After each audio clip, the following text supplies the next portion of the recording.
안녕하세요. 지금의 세상입니다. 이번 주도 문을 활짝 열었고요. 어제 일요일부터 오늘 정말 날씨가 너무너무 좋아서 기분이 굉장히 좋은 그런 상태입니다. 한 세상님이 저번 주에 오셔가지고 현충원 가본 적 있냐고 여쭤보시는 거예요. 저는 현충원은 가본 적이 없어가지고 안 가봤다 그러니까 지금 진짜 이쁘니까 꼭 가라고 하시는 거예요. 그래서 제가 오전에 시간이 좀 이번 주 월요일, 오늘이 조금 오전에 시간이 빌 것 같아서 여기 사당에서 현충원까지 1시간 정도 걸려요, 걸으면. 그래서 한번 걸어봤는데 정말 꼭 가세요. 제가 그냥 책 읽으러 갔어요. 앉아서 책 읽으면 날씨도 좋고 너무 좋겠다 해서 갔는데 셀카만 한 100장 찍고 온 것 같아요. 커플들 사이에서 꿋꿋하게 열심히 셀카를 찍고 왔습니다. 여러분, 봄 꽃놀이 진짜 현충원 꼭꼭꼭 정말 강추합니다. 전 진짜 처음 가봤는데 그렇게 예쁜 공간인지 몰랐어요. 뭐 다양한 의미가 있는 공간이긴 하지만 아무튼 현충원에 가서 조금 여러 가지 것들을 눈에 많이 담아왔고요. 지금 세상도 문을 활짝 열었습니다. 이번 주 고민과 추천책을 연결해드리는 지금의 고민과 책 시간인데요. 그러면 이번 주는 어떤 고민이고 어떤 책을 추천을 해드릴지 설명을 해드리도록 하겠습니다. 이번 주 고민은 어떤 고민이냐면요. 바로 이 고민입니다.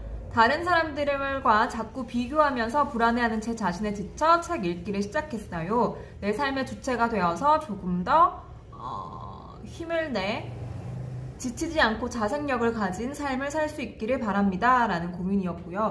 밑에 PS로 뭐라고 적어주셨냐면 모든 사람들의 비슷한 고민과 힘듦과 생각의 위로가 되네요. 이상하게 라는 말도 붙여주셨어요. 여기 지금의 세상에 고민 여기 붙여져 있잖아요. 여기에 비슷비슷한 고민이 많을 거예요. 분명히 내가 하는 고민도 누군가가 써놨을 수도 있고 내가 하던 생각들을 누군가가 써놨을 수도 있고 참 상황은 다르겠지만 모두가 이렇게 비슷한 고민을 가지고 살아가는구나. 그것만으로도 사실 위로가 되는 것도 사실인 것 같아요. 저 또한 그렇고요. 이분의 고민을 조금 볼까요? 비교하면서 일단 불안해진다. 남들과 비교하면서. 사실은 남들과 비교하는 그러한 행위도 괴롭지만 나 저 사람이랑 나랑 비교를 하고 있네라는 걸 인지하는 순간 정말 괴로운 것 같아요. 의식을 하는 순간 괜히 의식하게 되고 내가 또 비교하는 거 아니야 라는 생각을 가지면서 조금 더 그 굴레에 좀 빠지는 것 같아요. 그리고 주체적으로 사는 삶을 살고 싶고 자생력을 가진 삶을 살고 싶다라는 그런 이야기였어요. 사실 주체적으로 사는 게 뭐지? 라는 생각만 한다면 굉장히 추상적이고 모호하고 어려울 수 있다고 생각을 하거든요. 그럴 때 읽으면 좋은 책이 사실은 나를 조금 더 이해할 수 있고 아니면 인정할 수 있는 책들을 읽어보시면 내가 하던 고민에서 방향을 이렇게 잡아주는 그런 경험을 저는 했던 것 같아요. 지금의 세상에 심리랑 철학책이 많은 이유도 사실은 저도 제 자신을 몰랐기 때문에 그런 책들을 읽기 시작했고 그런 독서 모임을 가기 시작했고 그러다 보니까 다른 사람들의 그런 사례도 듣고 경험도 듣다 보니까 내가 가장 강하게 갖고 있던 그런 고민들을 이렇게 또 생각해볼까? 저런 생각도 있구나 라는 식으로 내 생각의 정리?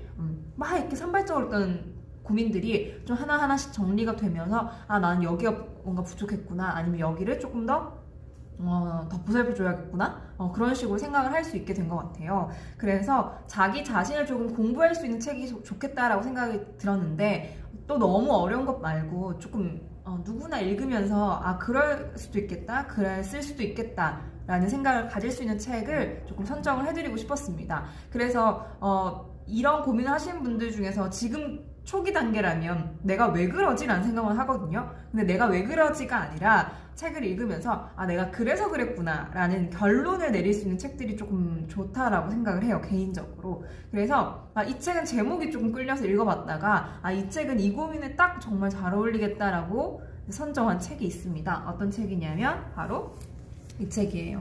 행복한 열등감이라는 책이고요. 고고 치하루라는 일본 작가가 쓴 책입니다. 저는 표지 보는 것도 좋아하거든요. 이 여자분이 선인장을 이제 가지고 있고 이거 찌를까 말까 이렇게 하고 있어요. 행복한 열등감 뒤에 보면요 어떻게 적혀 있냐면 불완전할 용기만 있다면 인생이 더 즐거워진다. 미숙한 나를 위한 아들러식 삶의 처방전. 열등감을 갖고 사는 일은 괴롭다. 하지만 열등감이 남들과의 비교로 생기는 감정이 아니라 자신의 이상과 현실 사이의 격차를 줄이기 위해 필요한 일종의 성장 과정에서 비롯되는 감정이라고 생각한다면 누구나 자기 내면에 숨어있던 자존감을 높일 수 있다. 미숙한 자신을 있는 그대로 받아들이자. 이 책은 이런 불완전한 용기를 비롯해 라이프 스타일, 공동체 감각 등 아들러의 철학을 상세히 설명한다. 그러니까 아들러가 누구냐라고 하면은 우리 굉장히 많이 들었던 학자는 프로이트랑 융이잖아요. 융과 더불어서 3대 심층 심리학자로 손꼽히는 알프레드 아들러의 철학에 기반해서 열등감이라는 게 어떤 건지에 대해서 이야기를 해주는데, 열등감이 뭐야? 이거야. 넌 열등감을 가지고 있어를 가르쳐 주는 게 아니라 열등감을 가지고 있는 이 나라는, 자아라는 자체를 먼저 설명을 하거든요. 그 생각의 중심이 자아라고 하면 그 자아라는 건 도대체 뭘까? 나는 왜 먹을래? 그 자아라는 친구가 뭐길래 남들과 자꾸 비교하는 습관을 가지고 있을까? 거기서부터 출발을 해보는 것도 좋을 것 같아요. 그래서 이 책은 사실 저는 열등감에 관련된 책인 줄 알았어요. 열등감 관련된 책인 줄 알고 열등감도 같이 한번 읽어보고 열등감에 대해서 공부를 해보면 좋겠다라고 해서 읽었는데 남과 비교하는 열등감뿐만 아니라 아까 여기서 나왔던 것처럼 사람이 이상이 있잖아요. 무조건 나의 이상이 있잖아요. 근데 이상이 있고 지금 나의 현실이 있는데 무조건 사람이라면 자기의 이상보다 못한 현실을 가지고 있기 때문에 그냥 무조건 열등감이라는 거 가지고 살아간대요. 근데 그게 자아 중심의 열등감이냐 아니면은 남 중심의 열등감이냐에 따라서 또 생각이 바뀌고 생활 패턴들이 바뀐다라는 거죠. 그런 흥미로운 이야기가 담겨져 있습니다. 그래서 사실 아들러, 프로이트 이렇게 나오면 되게 어렵다라고 생각하는데 책이 되게 작잖아요. 손만한데 작은 만큼 알차지만 굉장히 쉽게 설명되어 있는 책이라고 생각이 듭니다. 그래서 이 책을 조금 읽으면서 소개를 해드릴게요. 확실히 일본 분들이 적으신 책이 저희랑 저희 한국 정서랑 조금 비슷한 것 같기는 해요. 그래서 일단 어떻게 시작을 하냐면 아들러에 대해서 먼저 설명을 해요. 그러니까 왜 아들러라는 사람을 가지고 이 책을 만들었냐면 이런 식으로 해서 아들러의 특징은 이렇게 있어. 그래서 내가 이 책을 내는 이유는 여기에 대해서 조금 더 이야기해보고 싶어서 하는 거야 라는 식으로 아들러에 대한 이야기가 먼저 나옵니다. 이 아들러 이야기도 부분도 그렇게 어렵진 않아요. 아들러가 조금 더 과학적이고 논리적이다라는 이야기를 하고 있더라고요. 그런 이야기가 있고 또 보면 인간은 처음 몇 년간 마음의 통일성을 정립하고 독자적인 인생의 목표를 추구하기 위한 길을 닦았는데 아들러는 이를 라이프 스타일이라고 불렀다. 우리 요즘에 라이프 스타일 이야기 많이 하고 있죠. 그리고 단순히 판매하는 공간, 소품샵 이런 공간도 단순히 물건을 판매하는 것뿐만 아니라 우리의 라이프 스타일을 좀 컨셉을 잡아준다라든지 그런 거에 우리가 더 관심을 가지고 있기도 하죠. 인간은 얼핏 불규칙적으로 행동하고 말도 그때그때 다른 듯하지만 그런 행동이나 말이 실제로는 그 사람의 일관적인 라이프 스타일을 표현한다. 그러니까 지금 제가 하는 이야기 스타일이나 아니면 저랑 개인적으로 이야기하면서 제가 나오는 이야기들 아니면 그 친구가 나오는 이야기들이 전반적인 그 사람의 라이프 스타일이라는 거죠. 이 책에서 이야기하는 거. 이런 아들러의 라이프 스타일 이론은 개인 심리학의 선구적인 역할을 했다. 사회심리학은 개인과 개인의 관계성, 즉 대인관계에 주목하고 그룹이나 조직에 초점을 맞춰 연구하는 영역이다. 아들러는 항상 대인관계에 주목했으며 인간은 대인관계 속에서 다양한 과제를 수행하며 자신의 라이프 스타일을 발전시켜 간다고 주장했다.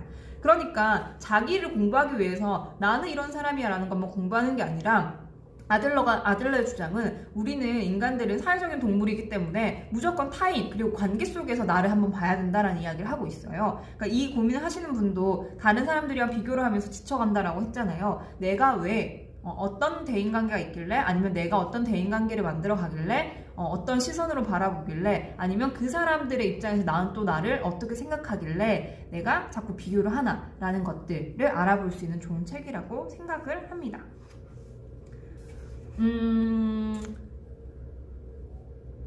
그리고 보면 아들러 심리학의 특징이 있는데 그 특징이 뭐냐면 지나간 일에 얽매이지 않는 미래 지향성, 자신을 속이지 않는 엄격함, 자기 인생은 자기가 결정하는 주체성 이런 특징이 아들러 심리학이 많은 사람들에게 지지받는 이유다. 그리고 이런 생각들이 인생을 바로잡고 인생을 새롭게 시작하도록 용기를 심어준다. 그러니까 아들러의 특징은 미래지향성이고 그리고 주체성이라는 특징을 가지고 있대요. 그렇기 때문에 요즘 사람들에게 많은 지지를 받고 있다. 사실 저는 철학이나 심리학 책들을 읽으면서 느끼는 게 약간 시대적인 배경에 따라서 그런 학문들이 붐처럼 이렇게 일어나는 것 같아요. 아, 지금 시대는 이 철학자가 더 좋은 이야기를 해줄 거야. 아니면 이 철학자야. 뭐 이런 식으로 좀 스타일이 있고 테마가 있는 것 같아요. 근데 요즘 점점 주체성이나 라이프 스타일을 많이 생각하다 보니까 아들러에 대입해서 설명해보면 어떨까라고 시작하는 책이 이 책인 것 같아요. 그리고 제일 재밌었던 거, 여기에 핵심으로 시작한 게 뭐냐면 아들러는 자신이 미숙하다고 느끼는 감각을 열등감이라고 불렀다. 열등감이라고 하면 왠지 부정적인 느낌이 강하다. 하지만 아들러가 열등감이라고 부른 이유는 이상적인 자신과 비교하면 지금의 자신은 분명히 열등하기 때문이다.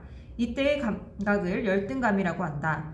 자기 이상은 현재의 자신보다 항상 높은 곳에 있으므로 인간이 열등감을 갖는 것은 지극히 당연한 일이다. 누구나 지금보다 우월한 자신을 목표로 삼는다.